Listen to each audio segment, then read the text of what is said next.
우리는 창세기 12장부터 시작된 아브라함의 일생 한 대목들을 성서 일과를 따라 살펴보고 있습니다. 오늘 창세기 24장 본문에서 아브라함은 많이 늙었다라는 진술로 시작되고 있습니다.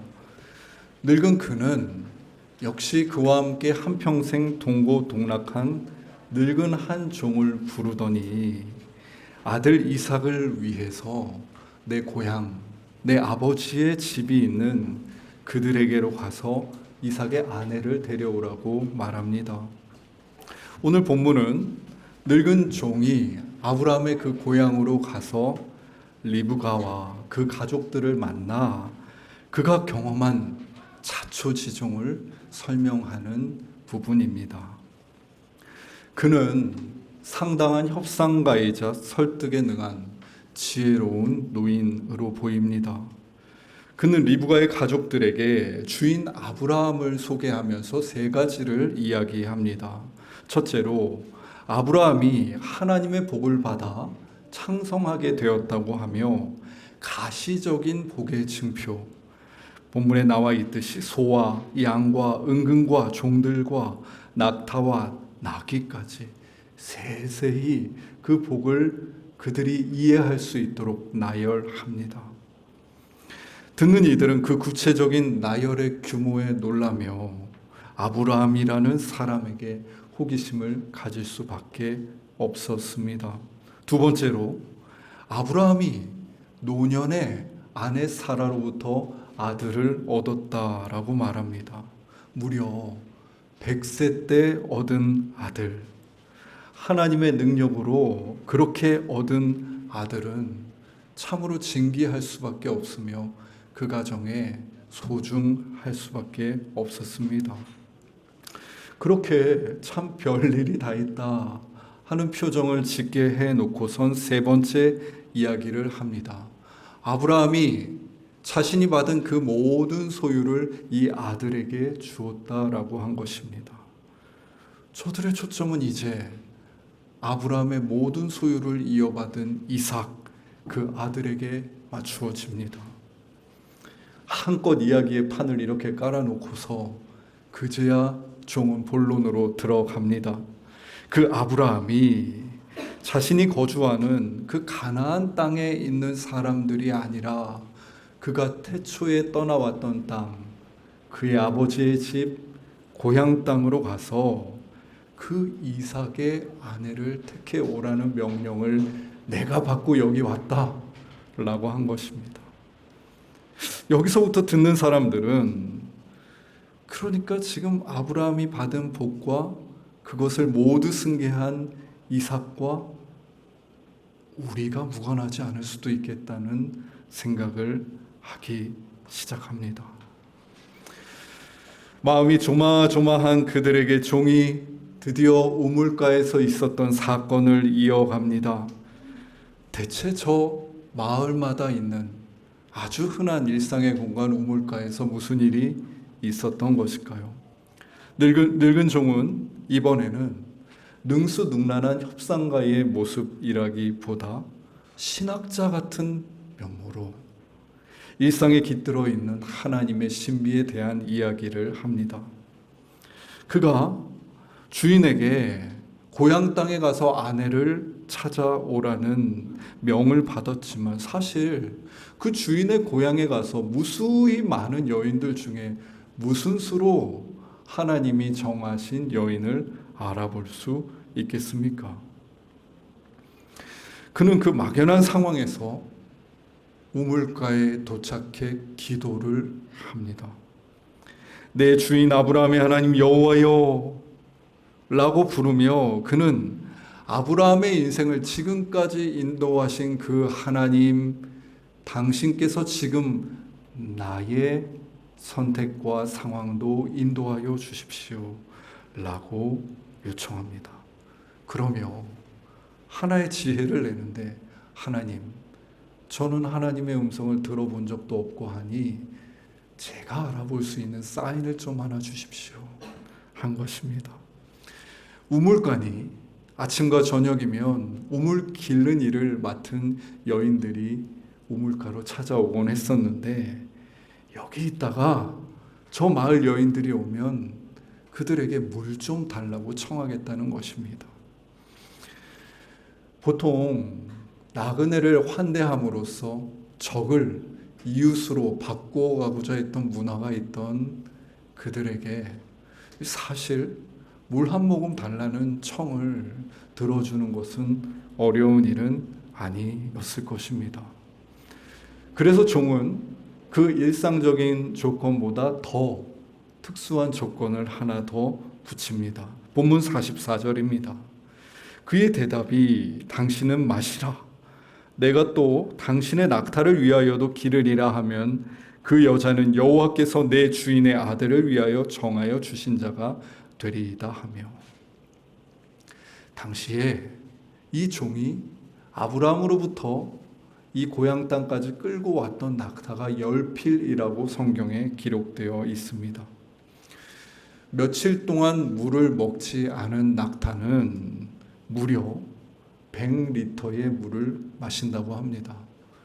제가 성경 주석을 보다가 안 믿겨져서 인터넷 검색을 해보니까 정말 낙타가 한 번에 115리터까지 물을 마신다고 하더군요. 사실 지금도 잘 안 믿겨집니다. 그런데 당시 여인들이 우물에 물을 기르러 오던 이 물동이는 커봐야 12리터 정도였습니다. 낙타 10마리에게 100리터씩 주는 건 불가능할 것 같고, 10리터씩만 떠다 준다 하여도 최소 10번 이상 우물을 오가며 물을 날라야 하는 상황이었습니다. 그런데 종이 이렇게 어려운 특약 조건을 내걸고 마음속으로 기도하고 있는데, 그 기도를 마치기도 전에 리브가란 여인이 눈앞에 나타난 것입니다. 그래서 자신이 기도한 대로 물을 좀 달라 했더니 정말 물을 줄 뿐만 아니라 그가 당신의 낙타를 위해서도 물을 길러 그것들도 배불리 마시게 하겠다고 하는 것 아닙니까? 저는 좀 놀랐는데, 그냥 목을 축이게 하겠다도 아니고 배불리 마시게 하겠다고 했으니 이거 참 어떻게 하려나 하는 걱정이 듭니다. 그런데 아무튼 그 순간 리브가는 먼 길을 와서 목마른 늙은 종만 본 것이 아니라 그가 끌고 온 낙타 10마리도 물이 필요했다는 것을 보고 느낄 수 있었던 여인이었습니다. 리브가의 행동이 묘사되어 있는 부분을 한번 보겠습니다. 창세기 24장 20절입니다. 급히 물동이의 물을 구유에 붓고 다시 기르려고 우물로 달려가서 모든 낙타를 위하여 깃는지라. 그는 물동이의 물을 구유에 다 부어져 버리고 다시 물을 기르러 우물로 가서 왔다 갔다 하기를 반복합니다. 성경은 이런 리브가의 행동을 묘사하면서 급히 물을 부었다고 하고, 또 우물로 달려가서 물을 길렀다고 표현하며, 이 리브가가 당장 눈 앞에 닥친 상황, 또 문제 상황을 해결하며 땀 흘리는 여인이란 것을 강조해서 보여줍니다. 여러분, 이러한 리브가의 처신 말입니다. 이것은 결코 어느 날 갑자기 가질 수 있는 태도로 보이지가 않습니다. 평소에는 그렇지 않다가 그날 특별히 내가 어떤 이유 때문에 이분과 저 낙타 10마리를 위해서도 내가 온 힘을 다해서 물을 떠줘야겠다라는 마음을 가질 수 있는 것일까요?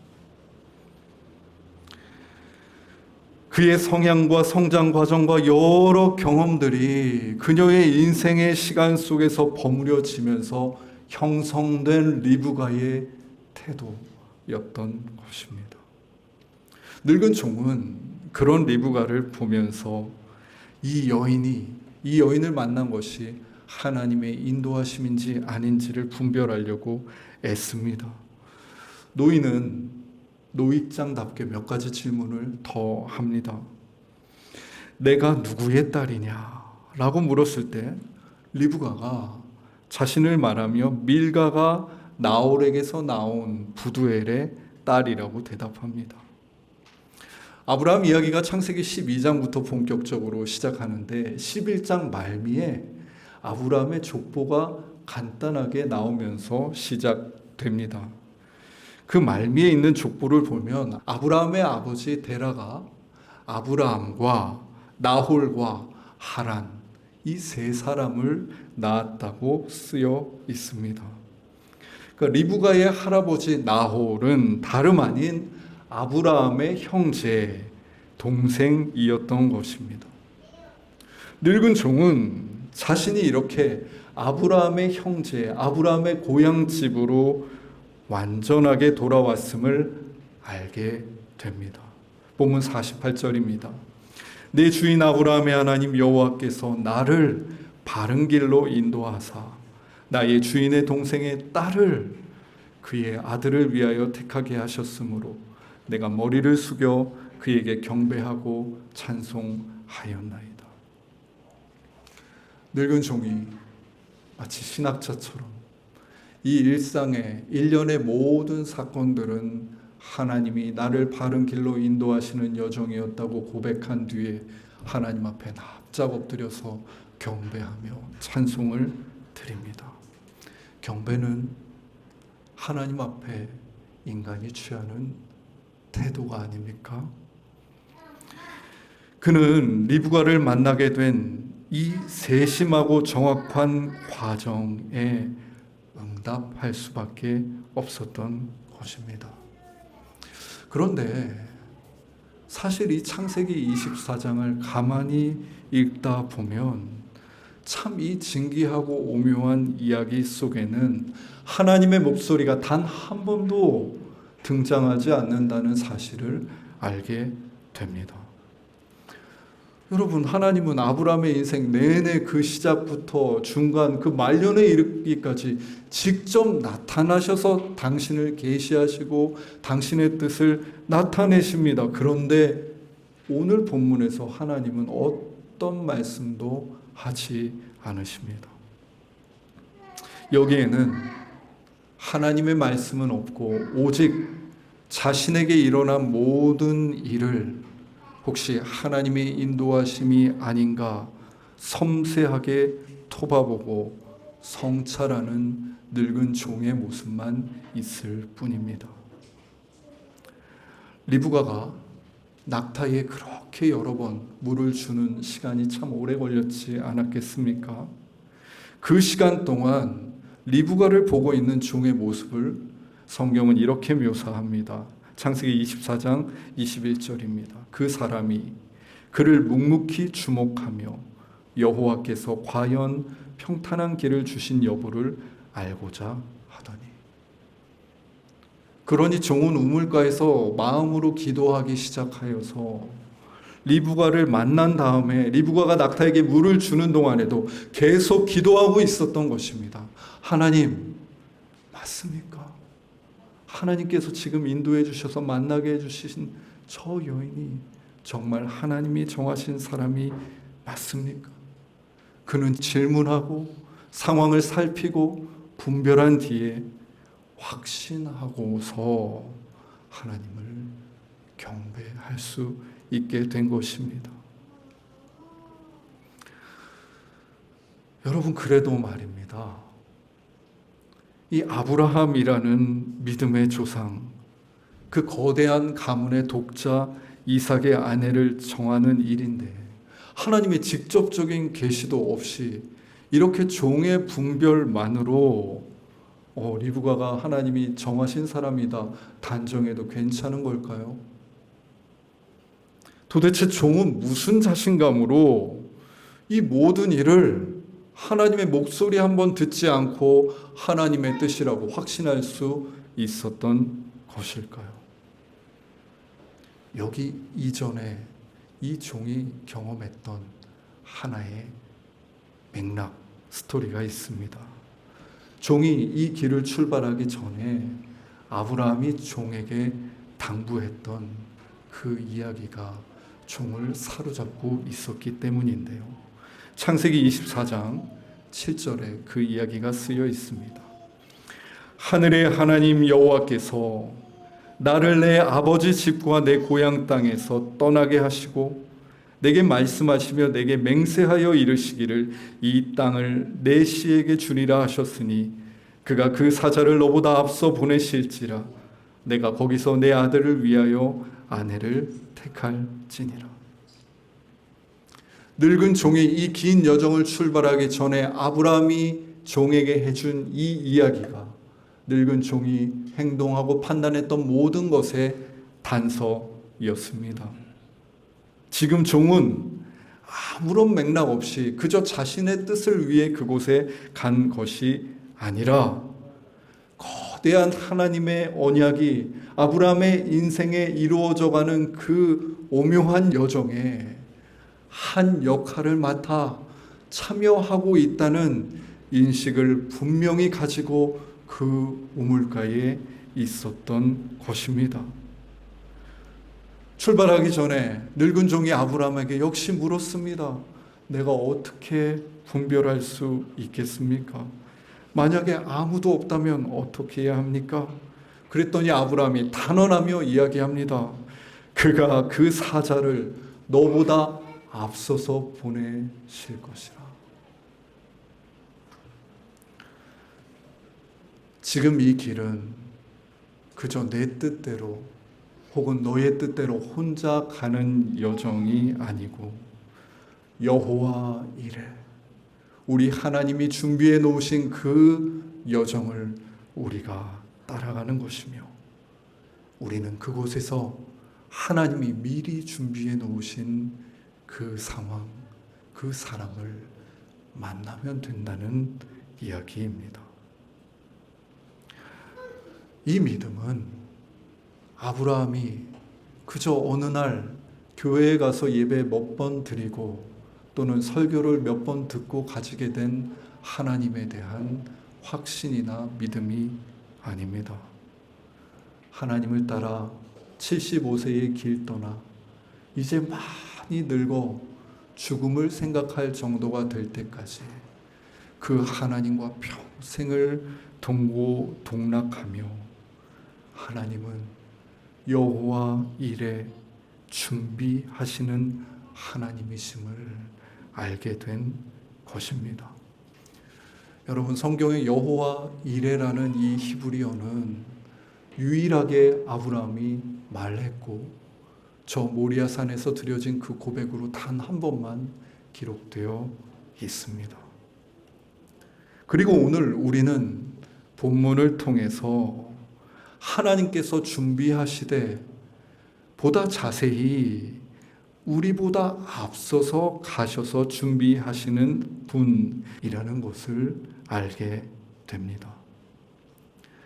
만약에 우리가 믿는 하나님이 우리보다 앞서 가셔서 준비하시는 하나님이라면 우리의 미래에 대한 인식은 달라질 수밖에 없습니다. 인간에게 누구나 미래는 완전한 어두움입니다. 알 수 없음입니다.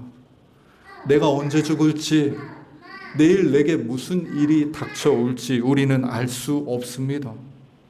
하지만 하나님이 앞서 가시는 하나님이시라면 미래는 그저 우리가 생각하는 것만큼 어둠만이라고 단정할 수는 없게 됩니다. 미래는 앞서가신 하나님이 먼저 가 계신 시간이며 우리는 그 만남과 사건 속에서 앞서가신 그 하나님이 허락하신 것들을 헤아리며 마주하게 된다는 것입니다. 마치 지도를 펼쳐놓고 가보지 않은 길을 더듬으며 가듯이 이 만남과 이러한 모습이 하나님의 뜻이 맞는가 기도하고 분별하며 살 수 있게 된다는 것입니다. 뿐만 아니라 이 앞서가시는 하나님의 준비하심은 여러분 얼마나 세심하고 오래된 것입니까?